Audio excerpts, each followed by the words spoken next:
Well, Rena, I just want to start by saying thank you so much for taking valuable time out of your very, very busy schedule to talk with me and especially to speak with our SF Danceworks family. I know we're all so excited to have you come very soon for season 7 for your world premiere. So thank you so much.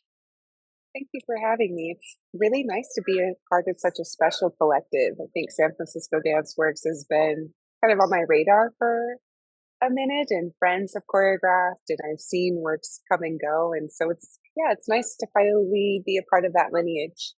Oh, thank you. And I know that Dana was just thrilled to have you, and she spoke so highly of you. And so I know that this means a lot to her and to DanceWorks to have you. And yeah, we're just thrilled to see what comes out of this kind of time with you and with the Young Women's Choral Projects of San Francisco, which is a really interesting collaboration. Was how did that collaboration, or is that collaboration, informing your work? But yes, definitely. And I only say it so expressively just because, originally when we spoke about the Young Women's Choral Project, I was expecting 8 or 9. It wasn't specified how many singers we would have be a part of this project. And when we were taking our first walkthrough through Z Space, Matthew, who's the director there, was telling me that it's 31. So I'm really excited to be able to get to know these young women, especially in light of election time. I think having a potential female president as well, I think it has a lot to do with how I can direct a space, how I can help develop these young women in this very kind of unsuspecting process and see what fruitfulness can come out of it. Well, I have no doubt that it's going to be memorable for them, to have this kind of, which is, I think, something very unique for them as well to experience, to be collaborating with dancers and choreographers is not their normal kind of, production. So I think that that is going to be a really beautiful thing to see powerful women and all kinds of, folks performing and collaborating, which is also a big part of what Dana's trying to do with us at DanceWorks, is to kind of, everyone is valuable and everyone's voices and kind of input is to be heard. And I feel like that is something that you were also seem to be very much part of your process, and even how you were incorporating audience. We had a viewing with some donors and community members, and that was something that you wanted to already start to kind of incorporate people's kind of thoughts. And so I think it's a really beautiful way to work. Yes, I feel like it's important as a creator to imagine and to hear yourself while you're imagining, but I think you can only create a more expansive world, I think, with when everyone kind of throws their expertise into the process pot. And that's really quite special. And even engaging the San Francisco dance community, I feel really welcomed by the San Francisco dance community, and to be working with choral members in a more of a dance concert, black box setting, as opposed to, I think, choral members at the opera. It's really going to be something quite familiar, but something new altogether.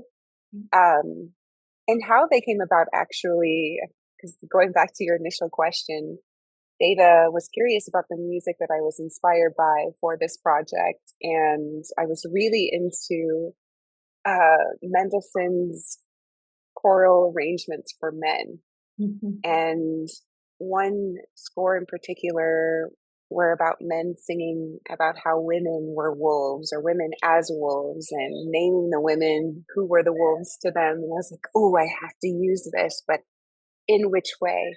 And Dana had come up with the idea of the Young Women's Choral Project, be a part of it. And it just so happened that it works out that all these young women are part of the project. So it's taking Mendelssohn's work almost and turning it on its head and finding sort of some ironic insight into it. So that's what I'm really excited about, is hearing it completely in a completely different octave as well, and then riffing off of that and creating a world that is kind of opening up each artist's innards, prompting the viewers to think about their own.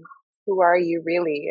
In exploring this idiom of sheep in wolf's clothing or wolf in sheep's clothing. Probably gave you way more than you were expecting in terms of that answer, but No, that's getting a jump. where I had hoped you would go, and I think it is. Yeah, There's so many layers and so many, right. taking what was made for a man and giving it to all these women, these young women, is a really beautiful thing. And to see how, yeah, it's kind of this exploring the male gaze through a female perspective in a Hmm. way. Um, Definitely. yeah, I think that that's fascinating and can be really powerful. And I know, Yeah. yeah, seeing your work in the past, it is, you have so much strength in, I think it feels to me in who you are, and that shines through. And I think that you're able to give that to the dancers and hopefully as well to the singers, which will be just so powerful.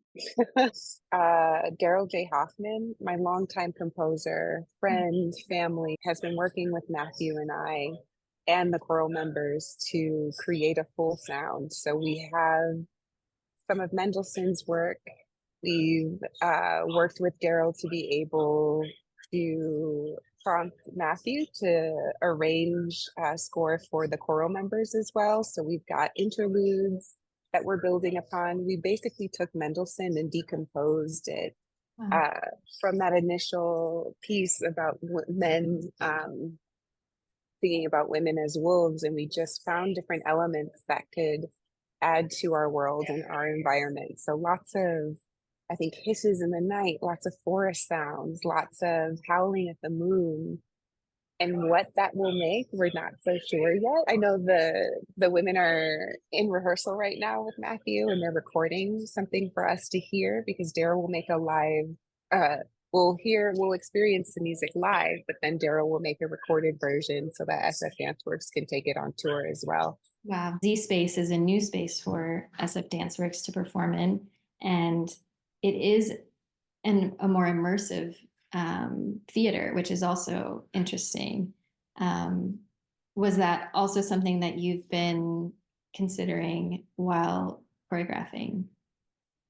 Then actually, because we were on the fence whether or not the piece would present quite frontal or in a proscenium setting or a black box setting versus in the round. And I think we've landed on the round, and all the choreographers are on board for that. So I find it quite interesting to have eyes in the round on the performers, because you have nowhere to hide. So in exploring this idiom of a sheep in wolf's clothing or a wolf in sheep's clothing, and I keep um, stating both, because I think not one individual is the same, no matter how much of a homogenized community it is. What things bring us closer to ourselves, expose us in our rawest form, and is that rawest form something quite primal and savage, or something quite domesticated and pacifying? I Mm. think that, yeah, no one person has just this kind of energy or just this kind of energy. So what is, something I've been exploring in my work as of late is the chiaroscuro in every character. What choices do they make that keep furthering or perpetuating or imbuing the character that they are? At the beginning, the first iteration of this process, exploring just what a wolf pack does, how it moves. You have the elders and the family and the babies, and what determines the dynamic in terms of action taken. Is it hunting? Is it, I think, just surviving? I don't know. There are a lot of different factors, and right now we're just in the questioning phase. So nothing for me right now, at least, feels like it is for certain. I think the biggest challenge for me is just how to make everything purposeful, how to make everything meaningful, and not decorative. Like what is functional and what stays the course in terms of a thematic scenario. I think in working in that way. Yeah. It's fascinating, and yeah, I think it's where you're just giving our audience already such insight, and I think Right. a connection to the process, I feel like makes viewing the work so much more interesting because you kind of can already start to think about it before you're in the theater, which is just a beautiful, Oh, beautiful thing, I think. it's it's great. I mean, you know me, I'm always thinking big. So I'm like, oh, we need harnesses. Oh, we need slides. We need illusions and things. But, you know, especially with American dance, the budget only stretches so far. Sure. So what can you do, you know, with a privately funded collective, all of those performers, how do you really connect to an audience also that is expecting certain elements and components of a dance concert, but then what's unexpected? So I think I'm always more so leaning more into and searching through the layers of, yeah, how can we really make this unassuming, non-conventional, and meaningful at the same time? Yeah, meaningful is definitely, yeah, yeah. And I think that you have such, it must, be, you're such a creative person and you have so many commissions, especially lately. So it must be really interesting to kind of work within each different parameter. That's how you get pushed, I think, creatively to examine the things that you feel so passionate about, and it's nice, and it just adds more tools to the tool belt. So yeah. Well, it's beautiful. And I'm grateful for you for being so fearless with yourself and your work. And we're definitely benefiting from that. You're also going to be performing in this performance. Could you speak a little bit about your connection to Marco's work and to this piece specifically?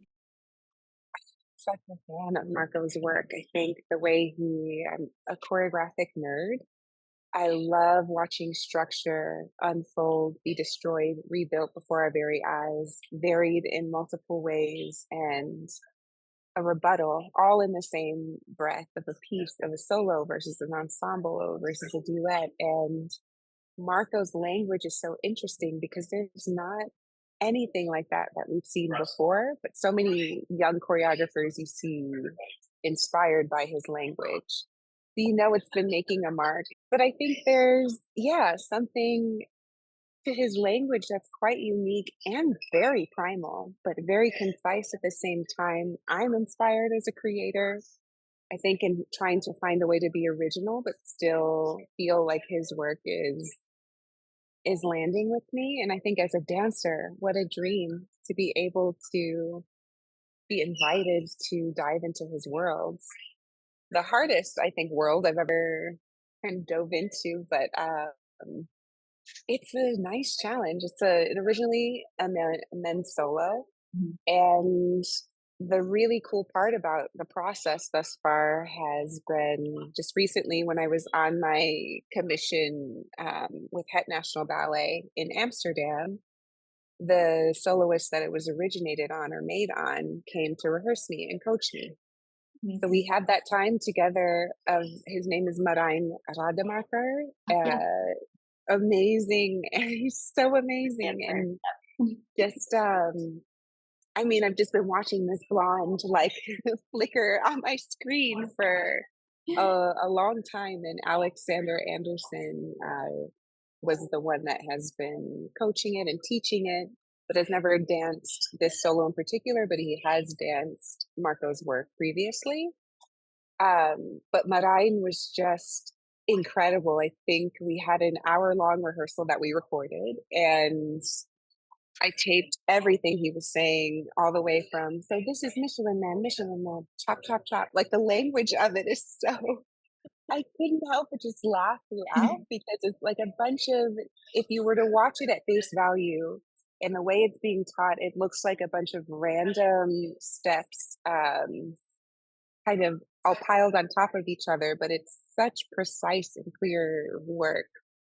And yeah, I just have felt so lucky that Marijn offered his time. I think he's also a busy freelance choreographer, so for him to come into Amsterdam for a day or two to work with me was really special. From like one beautiful dancer to another, it's going to be beautiful to see how you take it and make it your own. And again, taking something that was maybe intentionally made for a man, and then now, for the first time as a woman dancing this, and to make it your own and kind of evolving it into its next form. Both pieces will just be so exciting to see and experience with you. And I'm just so grateful for you to take the time and let us dive a little bit into your process. And we just can't wait to have you in San Francisco soon.